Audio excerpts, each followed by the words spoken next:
ادامه گفتارهای رادیوی فرهنگ.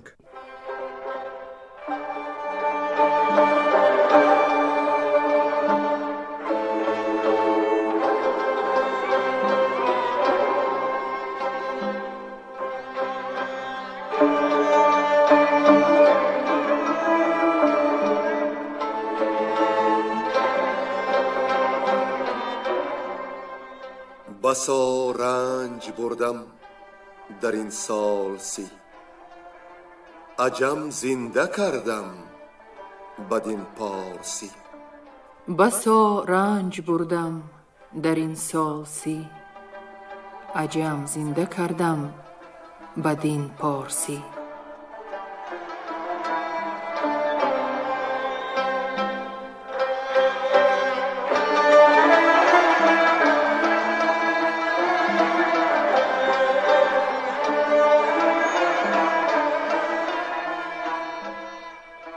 شنونده های ارجمند، با توجه شما محفل ادبی از روی شاهنامه بیزوال ابوالقاسم فردوسی. صدر محفل نظام قاسم.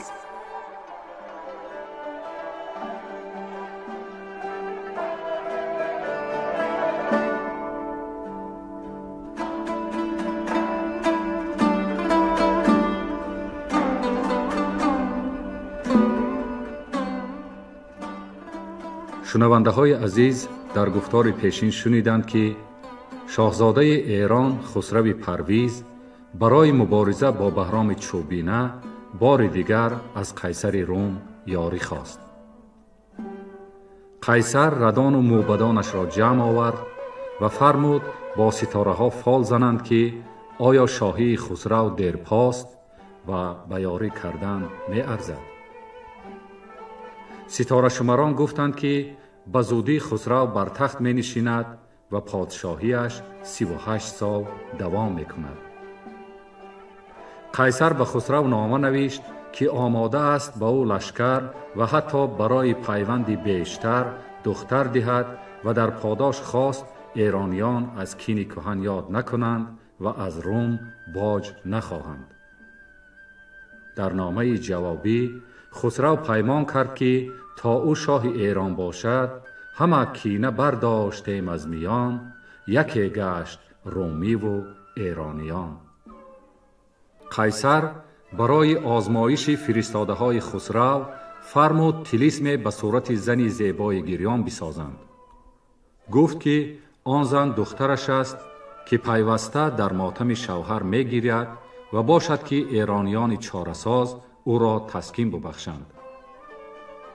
گستهم و بالوی بردام افتادند، ولی خراد برزین آن راز کشاد و سزاوار تحسین قیصر شد.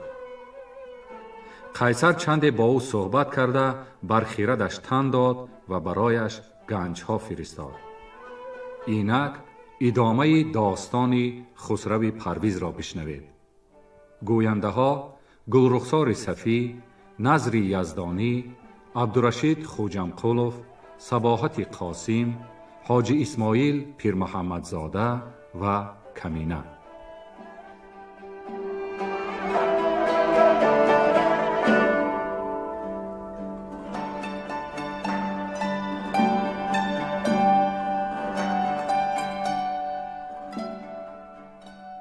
فرستادن قیصر لشکر و دختر نزد خسرو پرویز.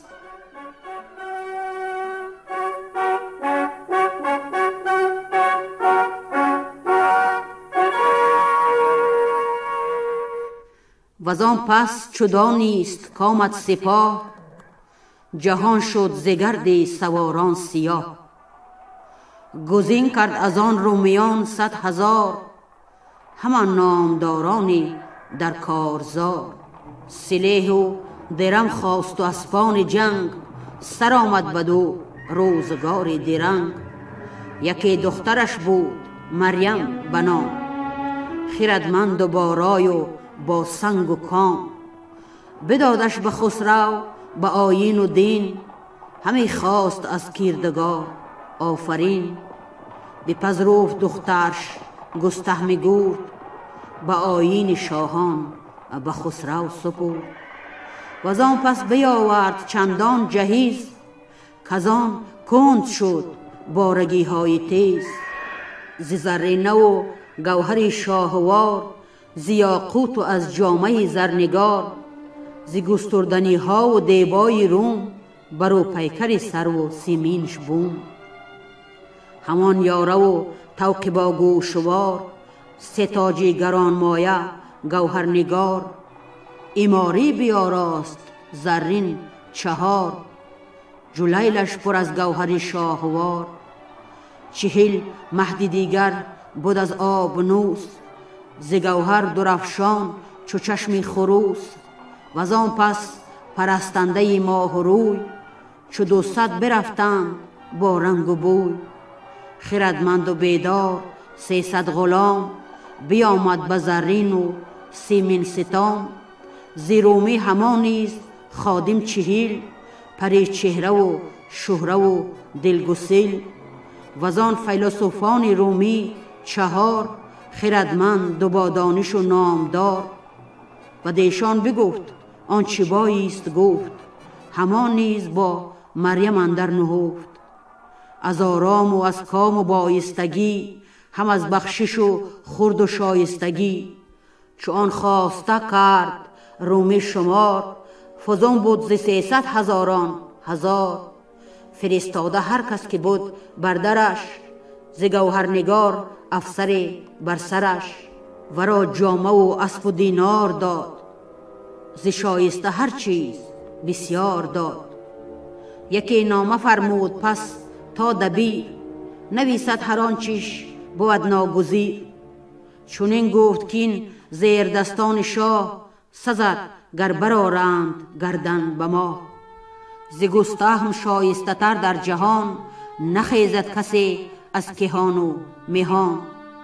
چو شاپور مهتر گوانجی بود، که اندر سخنها میانجی بود. یکی رازدار است بالوی نیز، که نفروشد آزادگان را به چیز.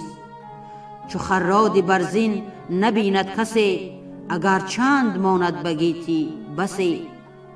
بدان آفریدش خدای جهان، که تا آشکارا شود زو نهان. چو خورشید تابنده او بیبدیست، همه کار و کرداری او ایزدیست. همه یاد کرد این به نام درون، بفرمود کاید برش رهنمون. ستاره شمر پیش با رهنمای، که تا رفتنش کی بهاید ز جای. بجنبید قیصر به بهرام روز، به نیک اختر و فال گیتی فروز. 3 منزل همی رفت قیصر براه، 4م بیامد به پیش سپاه. بفرمود تا مریم آید به پیش، سخن گفت با او ز اندازه بیش. بدو گفت تا مرز ایرانیان، نگه دار و مگشای بند از میان. برهنن نباید که خسرو تو را ببیند، که کاری رسد نو تو را. بگفت اینو پدرود کردش به مهر، که یار تو بادا برفتن سپهر. نیاتوس جنگی برادرش بود، بدان جنگ سالاری لشکرش بود. بدو گفت خسرو کنون خویش توست، بران برنهادم که هم کیش توست. سپردم تو را دختر و خواسته، سپاه بدین گونه آراسته.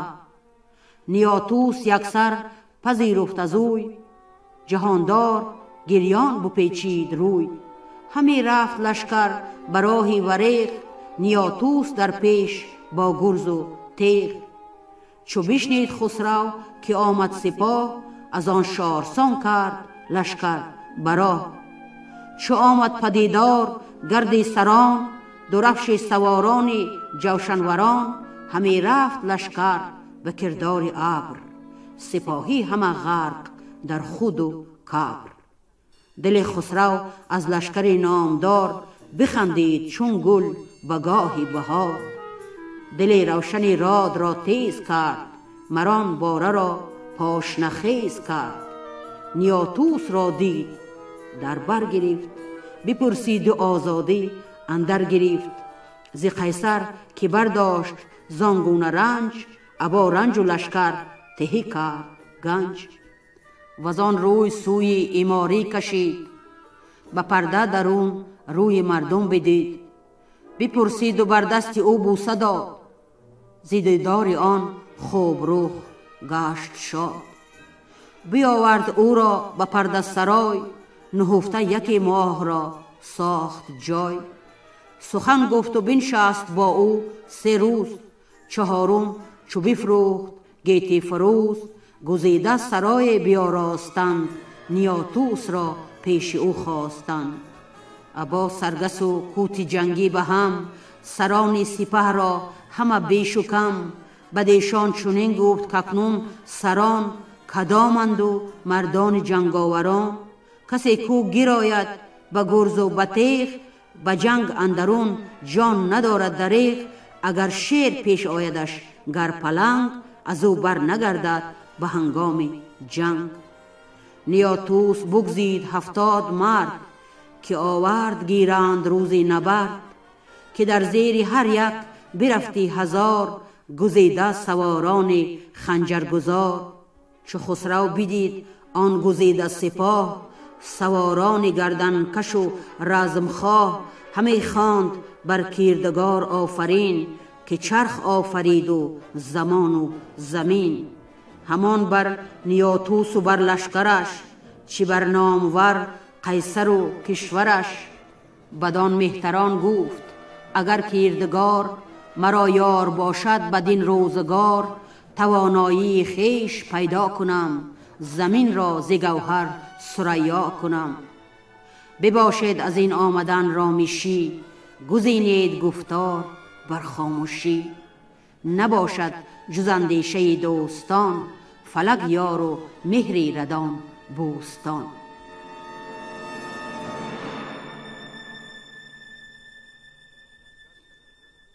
لشکر کشیدن خسرو به سوی آذربادگان.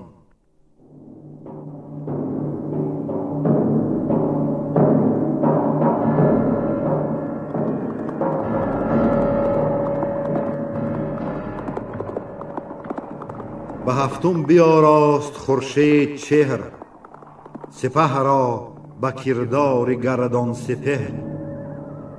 ز درگاه برخاست آوای کوس، هوا شد ز گردی سپه آبنوس. سپاهی گزین کرد از آزادگان، بیامد سوی آذرآبادگان.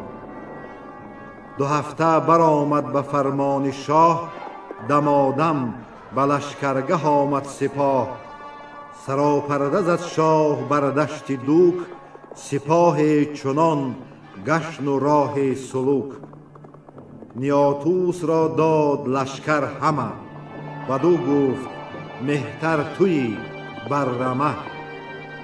وزان جایگه با سواران گرد، اینان باره تیزتگ را سپرد. سوی راه چیچست بنهاد روی، همه راند شادان دل و راه جوی. به جایی که موسیل بودی ارمنی، که کردی میان بزرگان منی. به لشکرگهش یار بیندوی بود، که بیندوی خال جهانجوی بود. چو از جنبش خسرو آگاه شد، از آن دشت تازان سوی راه شد. برفتند و گرد از میان سپاه، ز لشکر نگه کرد خسرو براه. به گستهم گفت آن دلاور 2 مرد، چنین است تازان به دشتی نبرد.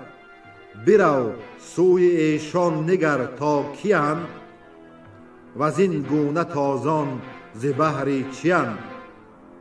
چنین گفت گستهم که ای شهریار، برانم که آن مرد ابلق سوار، برادرم بیندوی جنگاور است. همان یارش از لشکری دیگر است. چنین گفت خسرو به گستهم شیر، که این کی بود ای سواری دلیر. اگر زنده خواهی به میدان بود، وگر کشته بردار میدان بود. بدو گفت گستهم شاها درست، بدان سو نگه کن که این خال توست. شاید به نزدیک و باشد جز اوی، ز گستهم گوینده جز جان مجوی. همان گه رسیدند نزدیک شاه، پیاده شدند اندران سایگاه. چو رفتند نزدیک خسرو فراز، ستودند بردند پیشش نماز. بپرسید خسرو به بیندوی گفت، که گفتم تو را خاک یابم نهفت. به خسرو بگفت آنچه بر وی رسید، همان مردمی کوز بهرام دید. و از آن چاره جستن بدان روزگار، و از آن پوششی جامه شهریار. بسی گفت و خسرو فراوان گریست، از آن پس بدو گفت کین مرد کیست. بدو گفت که شاه خورشید چهر، تو موسیل را چون نپرسی به مهر. که تا تو ز ایران شدستی بروم، نخفته است هرگز به آباد بوم. سراپرده و دشت جایی وی است، ز خیرگاه و خیمه سرایی وی است. فراوان سپاه است با او به هم، سلیح و بزرگی و گنجی درم. کنون تا تو رفتی بدین راه بود، نیازش به برگشتن شاه بود. جهاندار خسرو به موسیل گفت، که رنجی تو کی ماند اندر نهفت. بکوشیم تا روز تو به شود، همان نامت از مهتران مه شود. بدو گفت موسیل که ای شهریار، به من بر یکی تازه کن روزگار. که آیم ببوسم رکیبی تو را، ستایش کنم فر و زیبی تو را. بدو گفت خسرو که با رنج تو، درفشان کنم زین سپس گنج تو. بگویم بدین آرزو کام تو، برارم ز گردن کشان نام تو. برون کرد یک پای خیش از رکیب، شدان مرد بیدار دل ناشکیب. ببوسید پای و رکیبی ورا، همه خیره گشت از نهیبی ورا. چو بیکار شد مرد خسرو پرست، جهانجوی فرمود تا برنشست. و از آن دشت بیبر برانگیخت اسب، همه تاخت تا پیشی آرز گشست. به باژ اندر آمد با آتش کده، دلش بود یک سر به درد آژده. بشد هیربد زند و استا به دست، و پیشی جهانداری یزدان پرست. کشاد از میان شاه زرین کمر، بر آتش برافکند چندی گهر. نیایش کنان پیش آتش بگشت، بنالیدن از هیربد برگذشت. همی گفت که داوری داد و پاک، سری دشمنان اندر آور به خاک. تو دانی که بر داد نالم همه راه نیکی سگالم همه. تو مپسند بیداد بیدادگر، بگفتین و بربست زرین کمر. سوی دشت دوک اندر آورد روی، همی شد خلیده دل و رای جوی.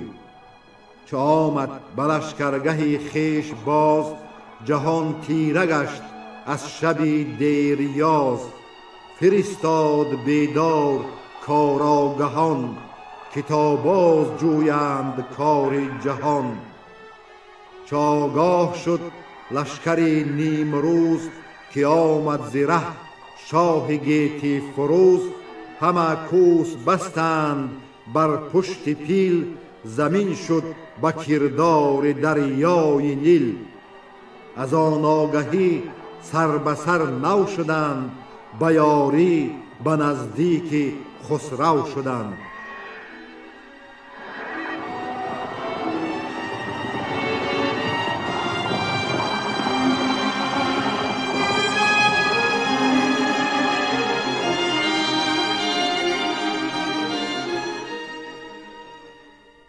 آگاه شدن بهرام چوبینه از بازگشتن خسرو و نامه نوشتن به سرداران ایران.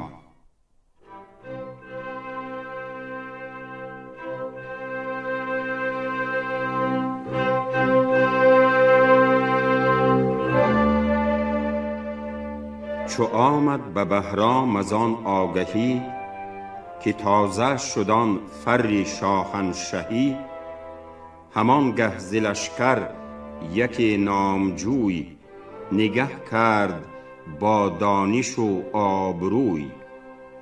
کجا نام او بود دارا پناه، که بهرام را او بودی نیکخواه. دبیری سرافراز را پیش خواند، سخنهای بایسته چندی براند. بفرمود تا نامه‌های بزرگ، نویسد بدان مهترانی سترگ. به گستهم و بندوی و گردوی گرد، که از مهتران نام گردی ببرد. چو شاپور و چون اندیان سوار، هر آن کس که بود از یلان نامدار.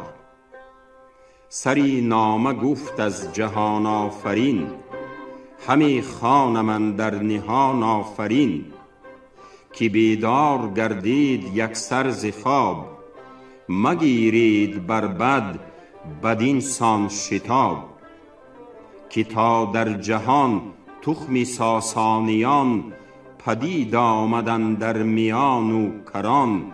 از ایشان نیامد بجوز بدتری، بگردی جهان جستنی داوری. نخست از سری بابکان اردشیر، که اندر جهان تازه شد داروگیر.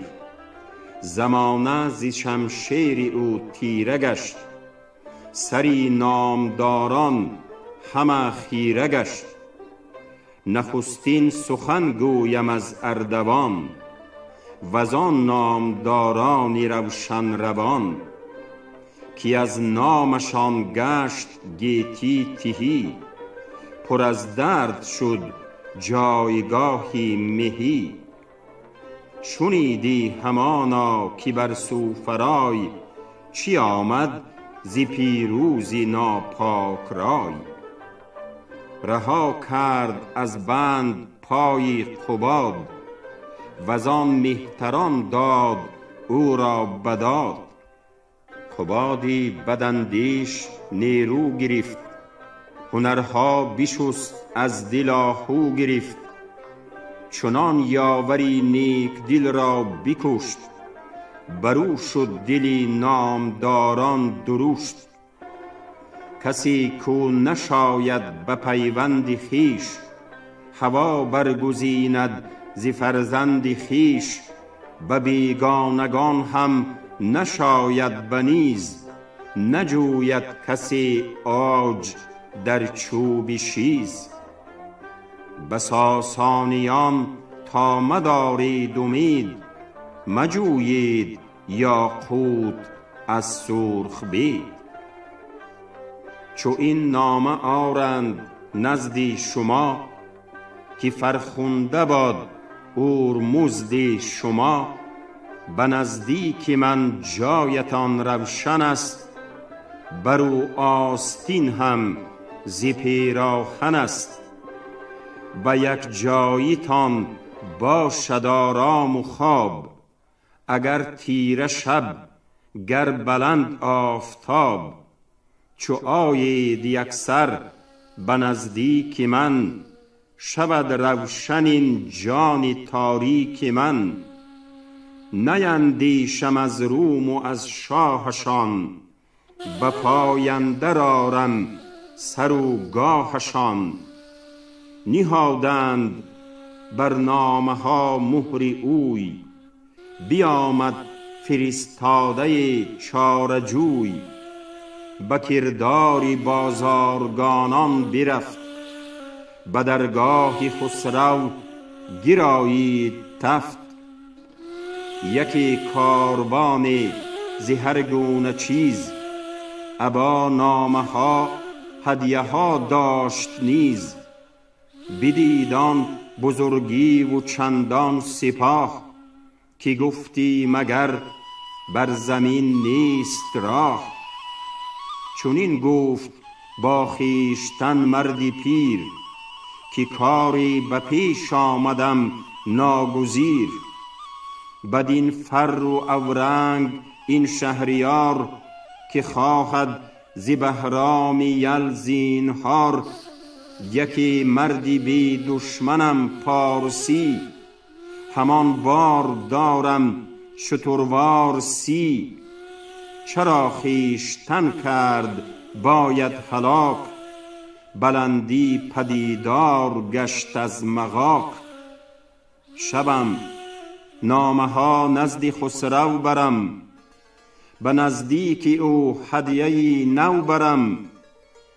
پراندیشه آمد به درگاه شاه، ابا نامه‌ای کهتری کینه خواه. درم برد و با هدیه ها نامه برد، سخنها بری شاهی گیتی شمرد.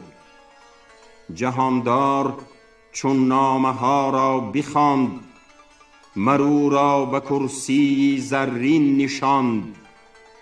بدو گفت که مردی بسیار دان، تو بهرام را نزد ما خاردان. کنون زان چی کردی رسیدی به کام، فزون زین مجوی اندر این کار نام.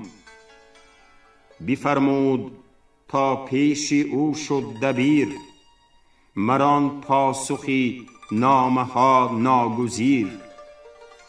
نبیشتن در آن نامه های دراز، که ای مهتری گرد و گردن فراز.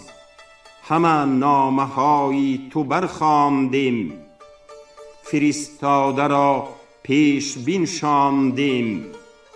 به گفتار بیکار با خسرویم، به دل با تو همچو بهاری نویم. چو لشکر بیاری بدین مرز و بوم، کی اندیشد از روم و مردان روم. همه پاک شمشیرها برکشیم، به جنگ اندرون رومیان را کشیم. چو خسرو ببیند سپاهی تو را، همان مردی و پایگاهی تو را. دلش روزی پیکار لرزان شود، ز پیشت چو روبه گریزان شود. بر آن نامه ها مهر بنهاد شاه، بخواند آن پسندیده نیک خواه. بدو گفت شاه ای خردمند مرد، بری رنج یابی بدین کار کرد.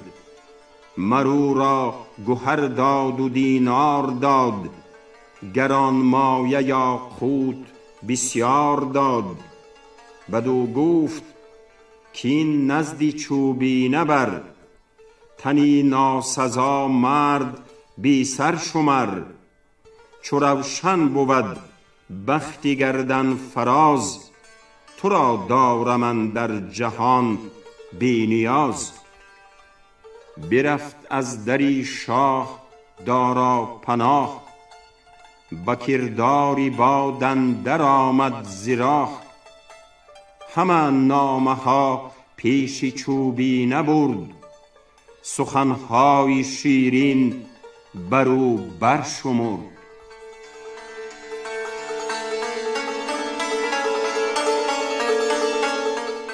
سپاه راندن بهرام چوبینه به جنگ خسرو پرویز و هزیمت کردن رومیان را.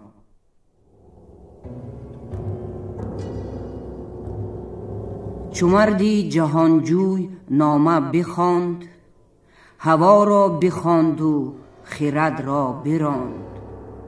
از آن نامه ها سازی رفتن گرفت، بماندند ایرانیان زان شگفت. برفتند پیران نزدیک او، چو دیدند آن رای تاریک او.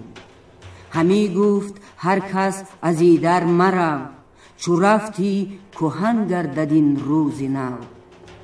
اگر خسرو آید به ایران زمین، نبیند بجز گرز و شمشیر کین.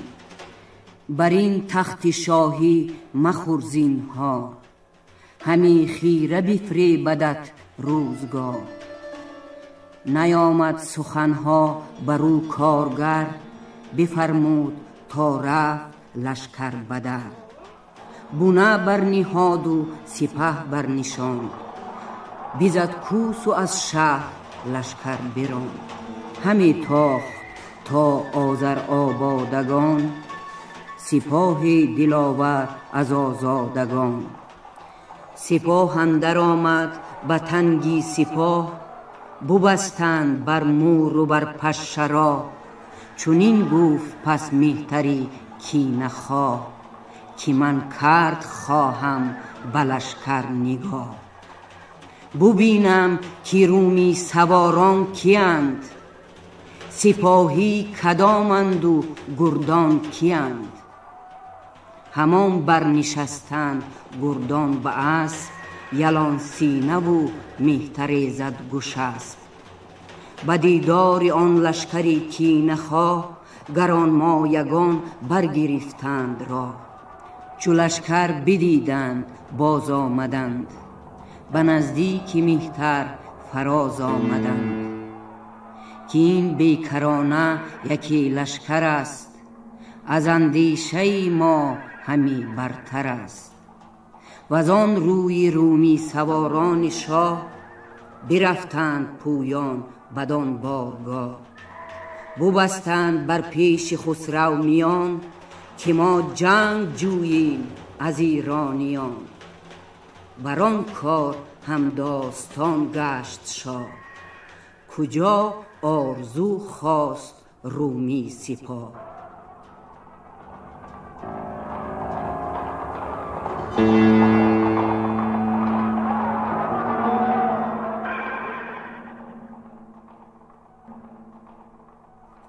رزم خسرو با بهرام چوبینه و کشته شدن کوت رومی.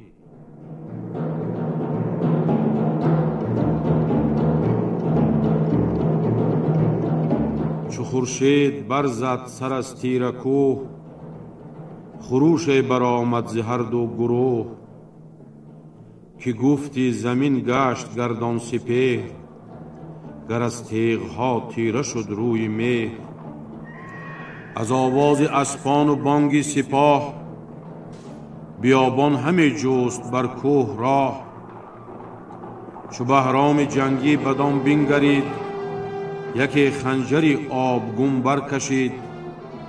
نیامد به دلش اندرون ترس و بیم، دلی شیر درنده شد بر دو نیم. به ایرانیان گفت صف برکشید، همه کشوری دوک لشکر کشید. همی گشت گردی سپه یک تنه، که دارد نگه میسره میمنه. یلان سینه را گفت بر قلبگاه، همی باش بر پیش روی سپاه. که از این لشکر امروز جنگی منم، به گاه گریزش درنگی منم. نگه کرد خسرو بران رزمگاه، جهان دید یک سر ز لشکر سیاه.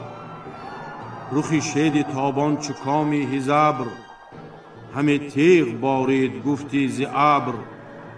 نیاتوس و بندوی و گستهم و شاه، به بالا گذشتند از آن رزمگاه.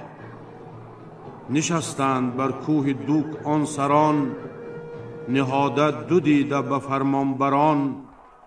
از آن کوه لشکر همی دید شاه، چپ و راست خلب و جناح سپاه. چو برخاست آوای کوس از دو روی، برفتند مردان پرخاش جوی. تو گفتی زمین کوه آهن شده است، سپهر از بری خاک دشمن شده است. چو خسرو بران گونه بر کار دید، فلک پود دید و زمین تار دید.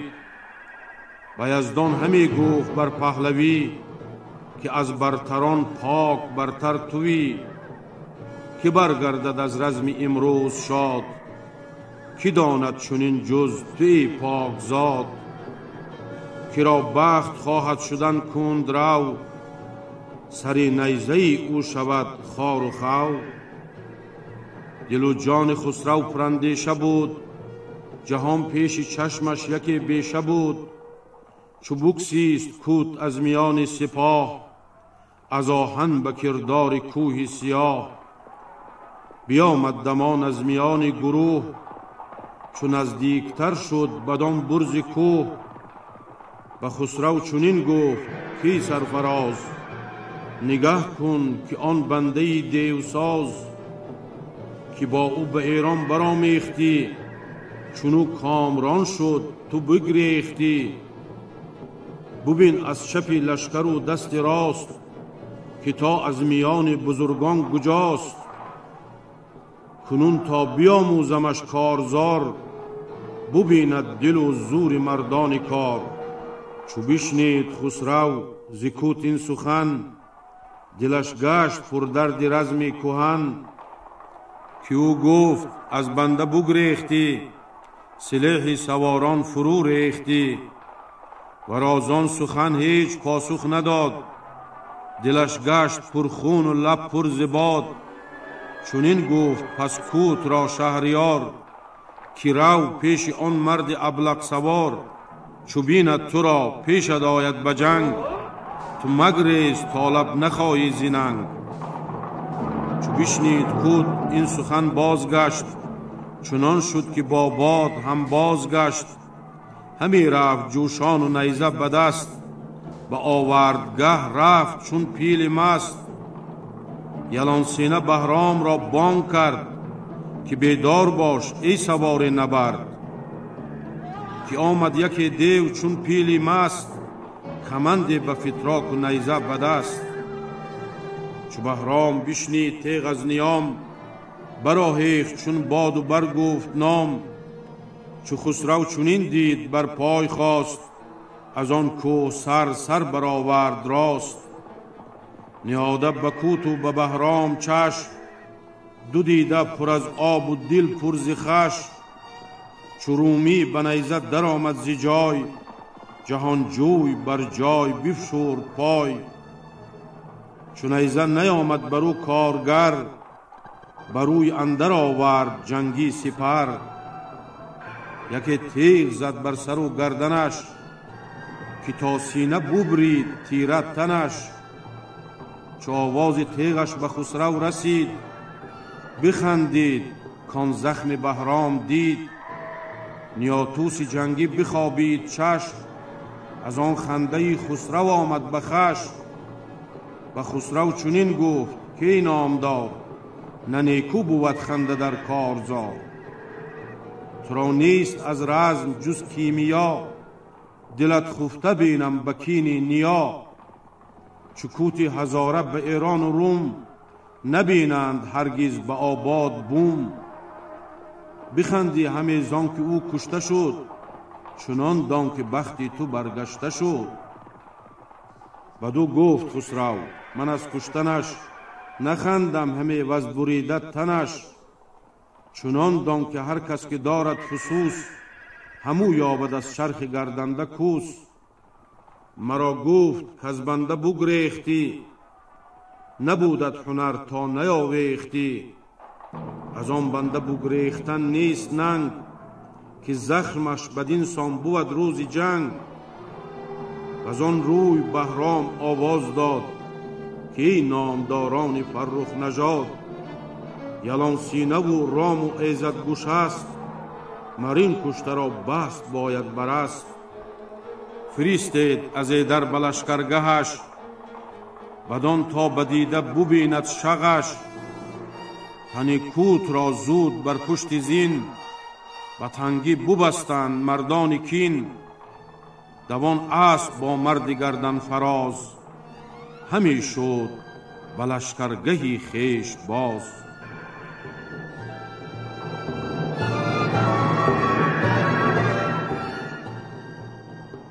دل خسرو از کود شد دردمند، کشادند از آن مرد بندی کمند.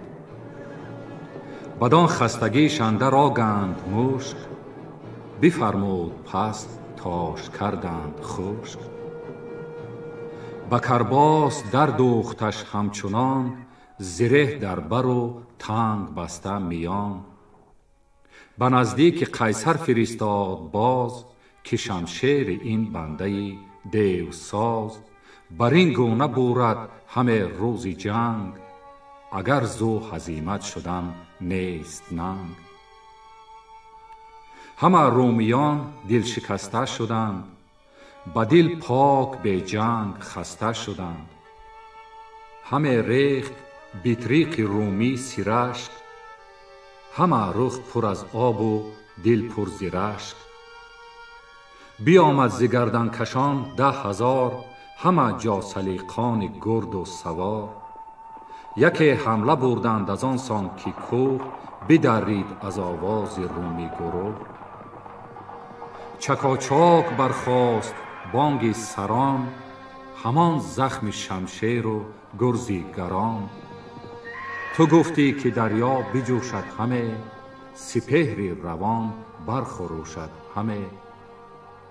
ز بس کشته اندر میان سپاه، بماندند بر جای و بربست راه. از آن رومیان کشته شد لشکر، هر آن کس که بود زان دلیران سره. دل خسرو از درد ایشان بخست، تن خسته زندگان را ببست. همه کشتگان را به هم در فکند، تله گشت بر سان کوهی بلند. همه خواندندیش بهرام چی، ببرید خسرو ز رومی امید. همه گفت اگر مرد رومی 2 بار، کند هم بر این گونه در کارزار.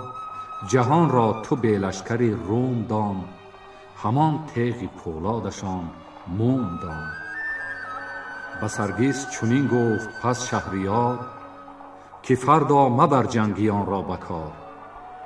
تو فردا برآسای تا من سپاه، بیارم ز ایرانیان کینه خواه.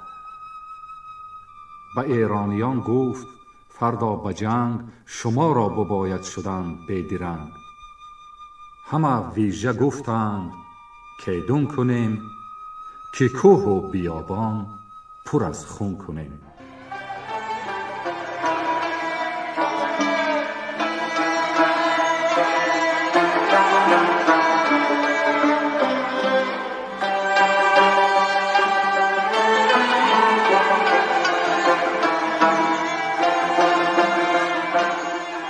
شما محفل ادبی را از روی شاهنامه بیزوال ابوالقاسم فردوسی شنیدید. تهیه‌گر خیرالله ابراهیم، منظم آواز معرفت خالق، صدا بردار برنای نظام. شاد و پیروز باشید.